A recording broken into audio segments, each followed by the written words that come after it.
Opa, Ibu Bapak, teman-teman dan saudara-saudari serta adik-adik yang tercinta, selamat pagi. Salam bela rasa. Bingung mau menjawabnya. Itu biasa yang kami pakai dalam lembaga pelayanan sosial karena kita mau berbela rasa dengan saudara-saudari kita.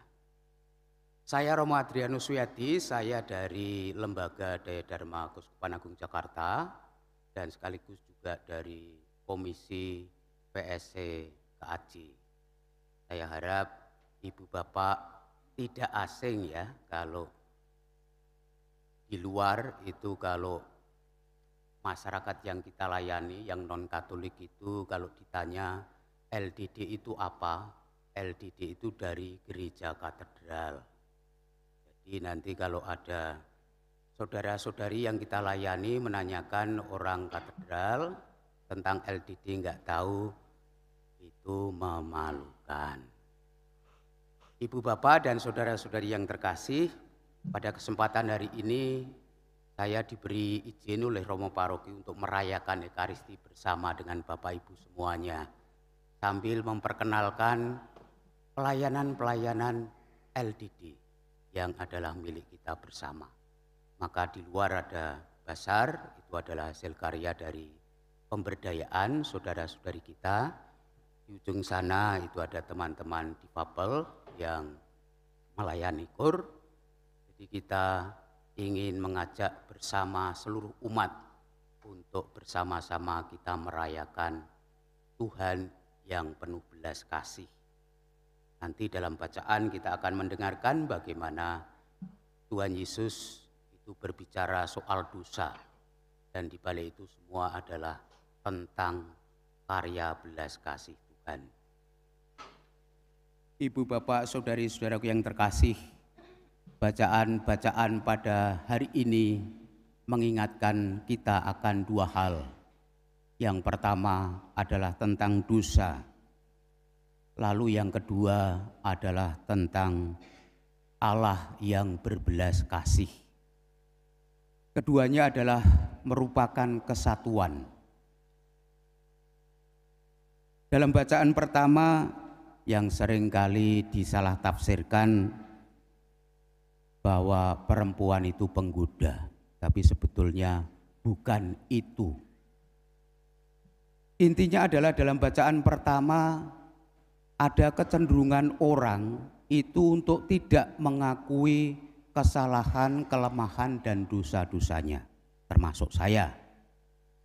Dan seringkali mencari-cari alasan, mencari kambing hitam.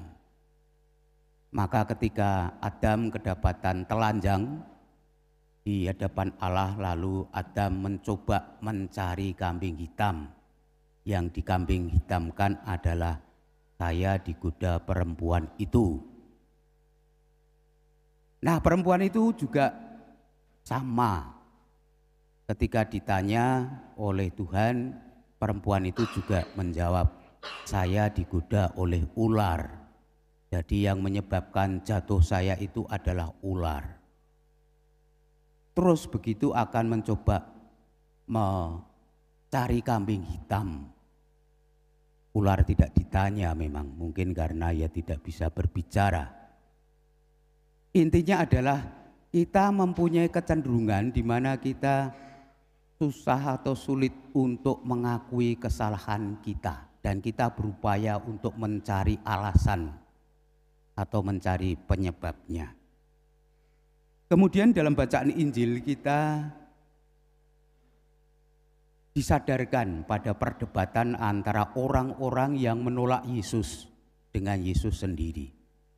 Yesus berbuat baik, membebaskan roh jahat, menyembuhkan orang lumpuh, membuat orang buta melihat, membuat orang tuli mendengar, tetapi dituduh berkarya atas nama setan atau bahkan Belzebul, kepala setan.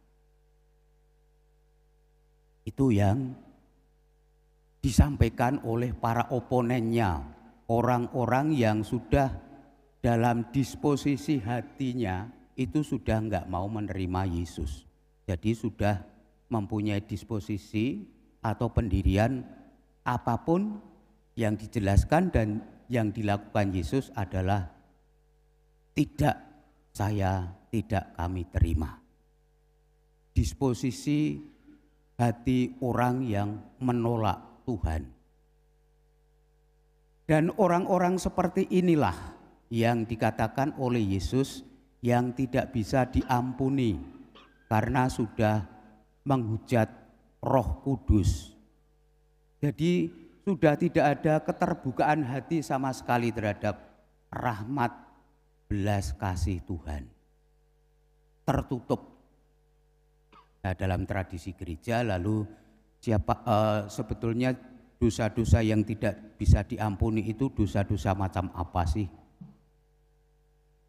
Misalnya dicoba dijelaskan, orang yang melakukan dosa-dosa besar dan tidak pernah meminta pengampunan dari Tuhan, itu yang dikatakan dosa yang tidak bisa diampuni. Ya tentu saja tidak bisa diampuni karena orang yang melakukannya terus melakukan tanpa mau membuka hatinya untuk menerima belas kasih Tuhan.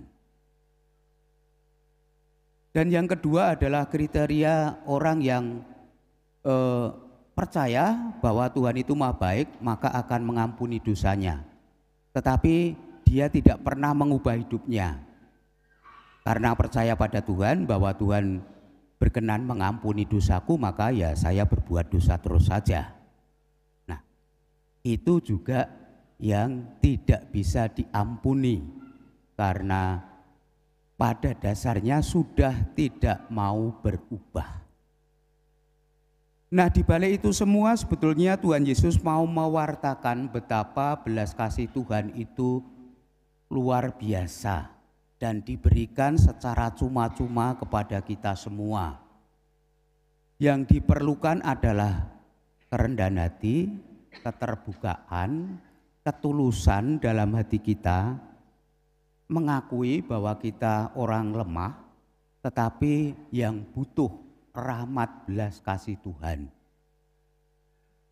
Karena sehebat apapun, kita tidak ada yang tidak berdosa. Bahkan Santo Santa pun juga berdosa. Itu adalah realitas yang dengan rendah hati perlu kita akui. Dan kalau kita membuka hati, rendah hati, tulus, maka Tuhan akan menganugerahkan rahmat pengampunan. Tuhan kita adalah Tuhan yang berbelas kasih. God of mercy. Tuhan yang berbelas kasih. Dan itu yang kita coba dalam Lembaga Daya Dharma Keuskupan Agung Jakarta ini. Kita mau mendasarkan pelayanan kita, pelayanan LDD, berdasarkan pada Tuhan yang berbelas kasih. Tuhan yang selama hidup dan karyanya berkeliling menjumpai orang-orang yang membutuhkan.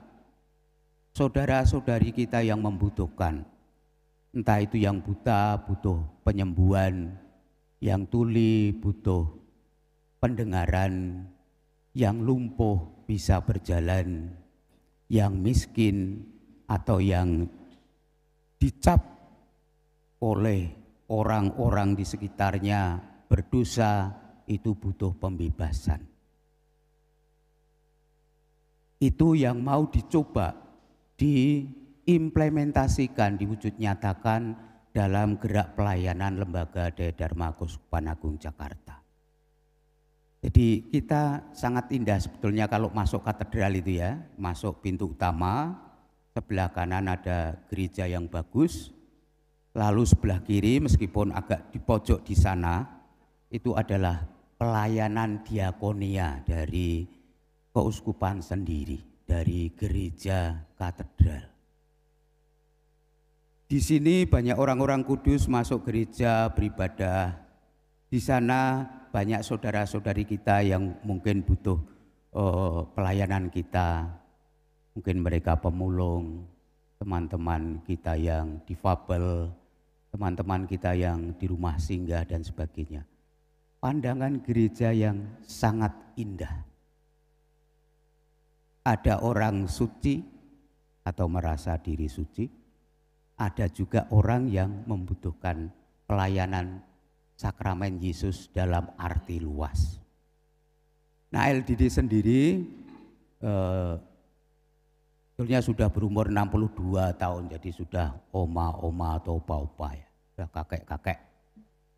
Pelayanannya di 4 kelompok saudara-saudari kita yang membutuhkan, yaitu pelayanan untuk kesejahteraan anak, itu untuk anak-anak dari keluarga prasejahtera, tidak memandang dari latar belakang agama apapun, yang tidak bisa mengakses pendidikan.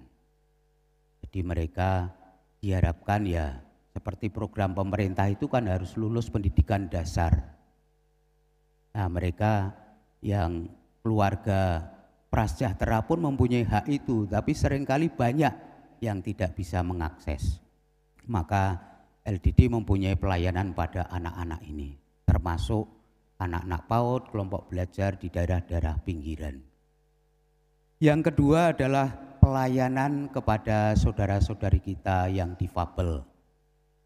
Kita ada pelayanan untuk pemberdayaan mereka karena kita percaya di balik keterbatasan ada potensi yang luar biasa yang bisa kita kembangkan.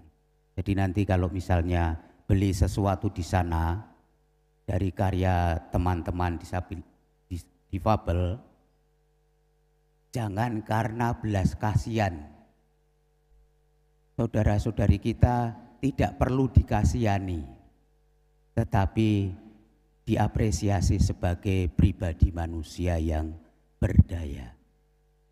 Kita juga ada pelayanan ini secara umum, masyarakat saudara-saudari kita warga miskin. Itu ada pengungsi, ada pemulung, ada pengasong, mereka yang tinggal di rumah-rumah singgah karena sedang mengadakan pengobatan di Jakarta, ada juga teman-teman waria dan sebagainya.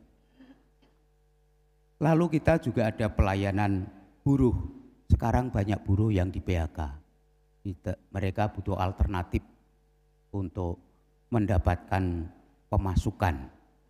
Nah, contoh konkretnya adalah kelompok buruh yang menggerakkan Kampung Batik Cikuya yang sekarang sedang mengadakan basar di Bintaro Jaya Exchange Mall. Itu adalah ex buruh yang menggerakkan masyarakat untuk pemberdayaan masyarakat, dan itu LDD dukung.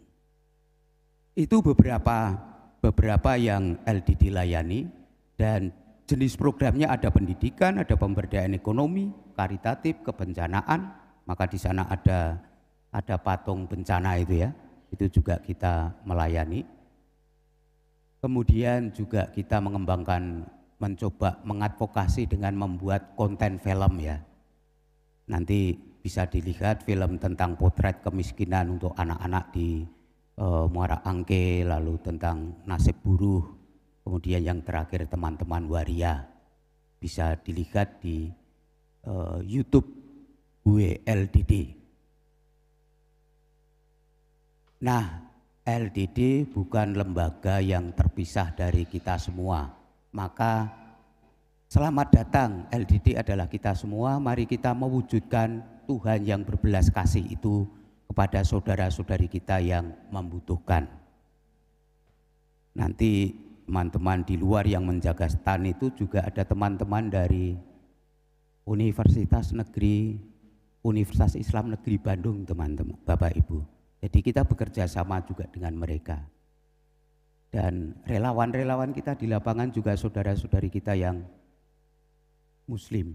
Kita mau hadir di tengah-tengah masyarakat dengan membawa spirit.